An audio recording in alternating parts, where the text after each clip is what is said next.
এক অন্যরকম প্রত্যাবর্তন দেখতে যাচ্ছে বাংলাদেশ। আগামী 25 ডিসেম্বর দীর্ঘ প্রবাস জীবন শেষে অবশেষে দেশের মাটিতে পা রাখতে যাচ্ছেন বিএনপির ভারপ্রাপ্ত চেয়ারম্যান তারেক রহমান। আর তার দেশে ফেরাকে কেন্দ্র করে বিদেশগামী যাত্রীদের জন্য বেশ কিছু নির্দেশনা জারি করেছে সরকার। বিস্তারিত জানাচ্ছেন সাদিয়া সিদ্দিকা।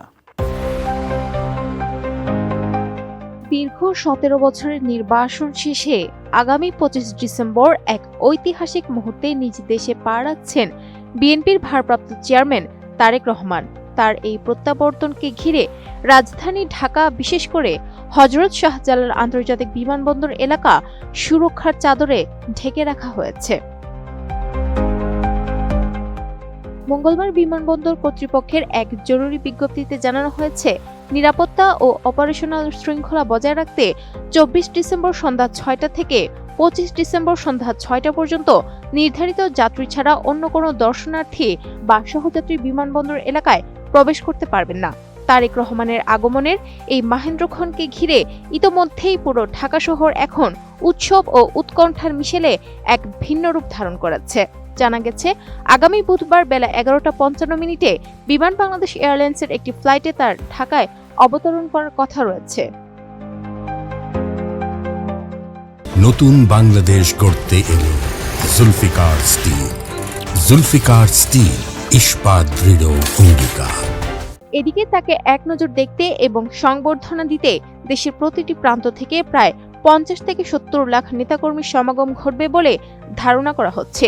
বিশালাকার এই জনস্রোত সামাল দিতে এবং প্রিয় নেতার নিরাপত্তা নিশ্চিত করতে সরকারি আইন শৃঙ্খলা রক্ষাকারী বাহিনীর পাশাপাশি দলীয়ভাবেও নেওয়া হয়েছে ব্যাপক প্রস্তুতি। বিএনপি দলীয় সূত্র নিশ্চিত করেছে, দেশে ফেরার পর তারেক রহমানের ব্যক্তিগত নিরাপত্তার মূল দায়িত্ব থাকবে পুনর্গঠিত chairperson security force CSF. Brigadier general অবসর ডক্টর এ.কে.এম. শামসুল ইসলামের নেতৃত্বে সিএসএফ সদস্যরা পুলিশের বিশেষ এসকর্টের সাথে সমন্বয় করে বিমানবন্দর থেকে গুলশানের বাসভবন পর্যন্ত নিরাপত্তা বলয় তৈরি করবে। বিমানবন্দর থেকে 300 ফুট রাস্তা হয়ে গুলশান পর্যন্ত প্রতিটি মোড়ে বসানো হয়েছে বাড়তি তল্লাশি চৌকি। অন্যদিকে বিশাল এই জনসমাগম ঘিরে ট্রাফিক ব্যবস্থা নিয়ে বেশ সরব অবস্থানে আছে পুলিশ প্রশাসন। 24 ডিসেম্বর রাত থেকে ঢাকার সব প্রবেশপথে তীব্র যানজটের আশঙ্কা করা হচ্ছে। গাবতলী, উত্তরা ও যাত্রাবাড়ি দিয়ে আসা নেতাকর্মীদের বহনকারী যানবাহনের জন্য বিশেষ পার্কিং ও ডাইভারশন ম্যাপ তৈরি করছে ট্রাফিক বিভাগ। পুলিশের পক্ষ থেকে জানানো হয়েছে, নিরাপত্তার স্বার্থে 25 ডিসেম্বর রাজধানীর বেশ কিছু গুরুত্বপূর্ণ সড়ক সাধারণ চলাচলের জন্য বন্ধ বা সীমিত রাখা হতে পারে। এছাড়াও বিমানবন্দর কর্তৃপক্ষ প্রবাসীদের অনুরোধ জানিয়েছে যেন ওই দিন কোনো যাত্রী তাদের সাথে স্বজনদের না নিয়ে আসেন।